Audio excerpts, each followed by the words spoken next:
नमस्कार, आपके साथ मैं सबीना तामंग देशमुख। न्यूज 18 कुंभ के जरिए आप हमसे पूरी तरह जुड़ चुके हैं और यही वजह है कि महाकुंभ का ये पवित्र महासफर आप सभी करोड़ों दर्शक हमारे साथ तय कर रहे हैं।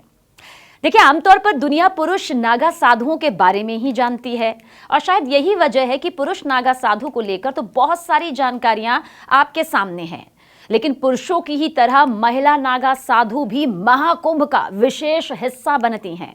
महिला नागा साधु बनने के लिए भी वही कठिन कठोर तप करना पड़ता है। हर वो दर्द झेलने पड़ते हैं, हर वो पीड़ा सहनी पड़ती है जिसे सोचने भर से ही रूह कांप जाएगी।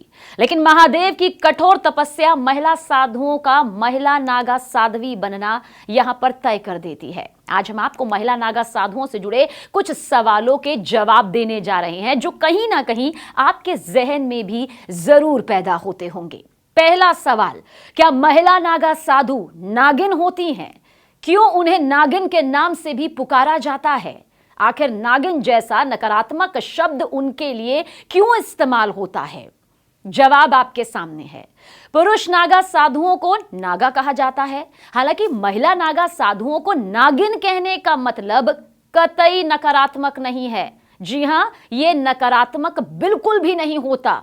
वैसे अखाड़े की महिला साधुओं को माई या माता भी कहा जाता है, अवधूत तानी भी कहा जाता है और नागिन के नाम से भी संबोधित किया जाता है, जो सुनने में आपको अटपटा या फिर अजीब लग रहा होगा, लेकिन यह भी एक तरह का सम्मान होता है महिला नागा साधुओं के लिए। महिला नागा साधुओं को स्त्रीलिंग में नागिन कहते हैं। इसका अर्थ सर्प प्रजाति की नागिन के तौर पर नहीं होता है। इसलिए अगर महिला नागा साधु को नागिन कहा जाए तो इसे अपमानजनक कतई मत समझिएगा। पुरुष नागा और महिला नागिन, बस यही इसका मतलब यहां पर होता है। दूसरा सवाल, महिला नागा साधु के मुंडन के दर्दनाक सफर के पीछे का पूरा सच आखिर क्या है?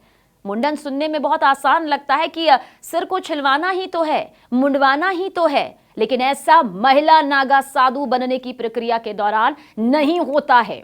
आइए जवाब आप तक पहुंचाते हैं। एक महिला को सबसे प्रिय अपने केश यानी कि बाल होते हैं और यही केश महिला नागा साधु को आजीवन यहां पर त्यागने ही होते हैं। बालों को कटवाना ही है। सुनने में आपको बहुत आसान और सरल लगता होगा, लेकिन सफर बहुत दर्द भरा रहता है, क्योंकि महिला नागा साधुओं को अपने ही हाथों से अपने एक एक बाल को खुद ही तोड़ना पड़ता है।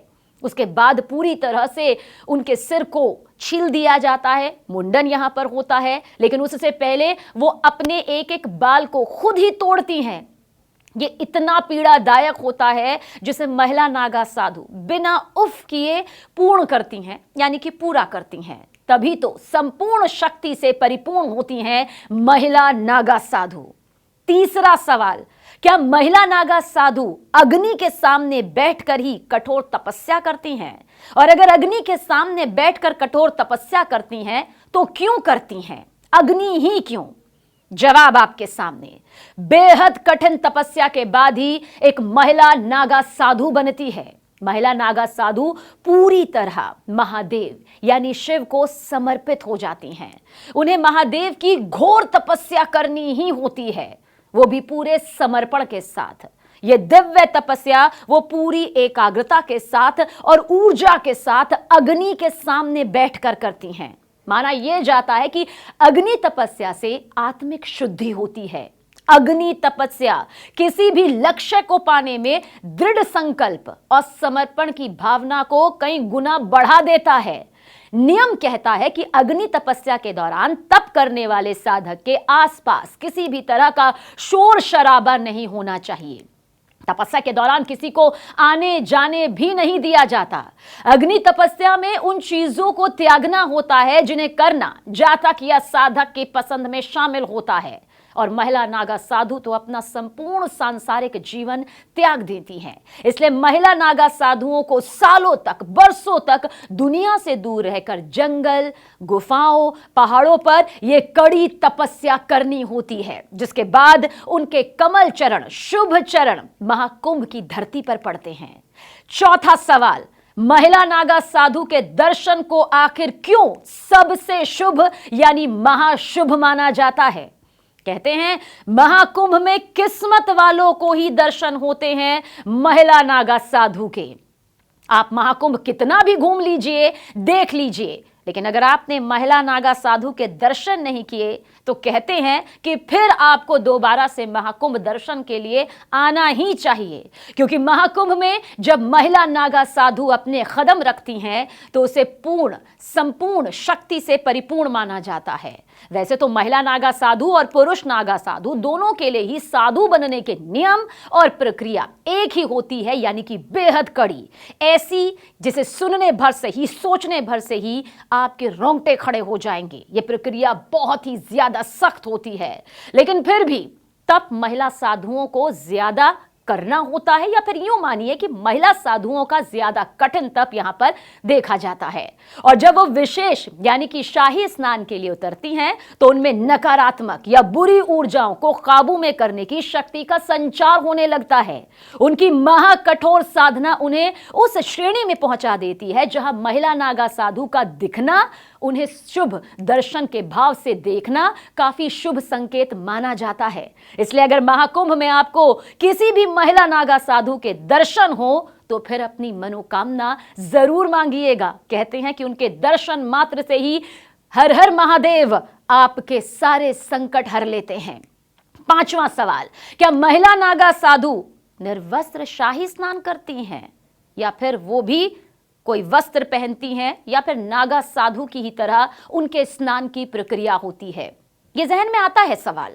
जवाब यहां पर यही है, महिला नागा साधु आजीवन बिना सिला हुआ गेरुआ रंग का ही वस्त्र धारण करती हैं, यानी वो किसी भी तरह से सिला नहीं होना चाहिए, एक ही उसकी लंबाई होती है। और शाही यानी कि विशेष स्नान के दौरान भी वही गेरुआ वस्त्र वो धारण करती हैं। महाकुंभ के दौरान नागा साधुवियों के शाही स्नान का महत्व विशेष होता है। इसे पवित्रता, आस्था, आध्यात्मिक ऊर्जा का बेहतरीन और सबसे महाशुभ संगम माना गया है। महिला नागा साधुओं को नागा साध्वी भी कहा जाता है। महिला नागा साध्वी पुरुष नागा साधुओं की तरह ही कठिन तपस्या और दीक्षा के बाद नागा संप्रदाय में शामिल होती हैं। कुंभ के दौरान महिला नागा साध्वी भी पुरुष नागा साधुओं की तरह ही अखाड़ों के साथ पवित्र स्नान करती हैं। गुरुओं की आज्ञा के अनुसार वो भी अपनी आस्था और परंपरा का पूर्ण ध्यान रखते हुए ही विशेष स्नान करती हैं और पूरे अनुशासन और मर्यादा का पूरी तरह से पालन भी करती हैं। छठा सवाल, कैसे बनती हैं महिला नागा साधु?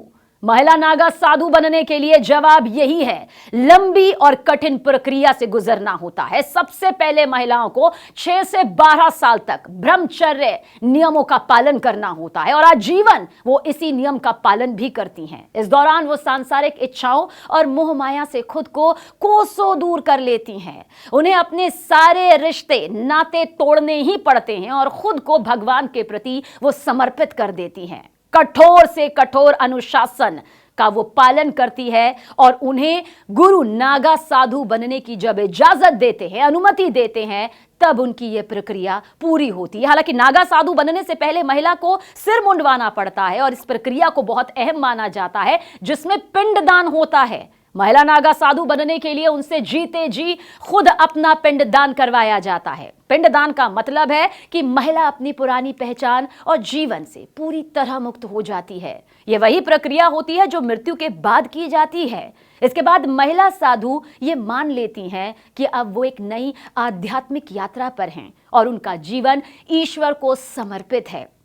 तो देखा आपने महिला नागा साधुओं को लेकर कितनी रोचक और ये दिलचस्प तथ्य हैं, जो यकीनन एक महिला के सशक्तिकरण को तो विश्व के सामने रखते ही हैं, साथ ही ये बताते हैं एक महिला जहां कोमल हो सकती है तो वहीं वो एक कठोर से कठोर जीवन जीकर भी खुद को दृढ़ शक्ति और निश्चय के साथ यहां पर पालन करते हुए नजर भी आ सकती है।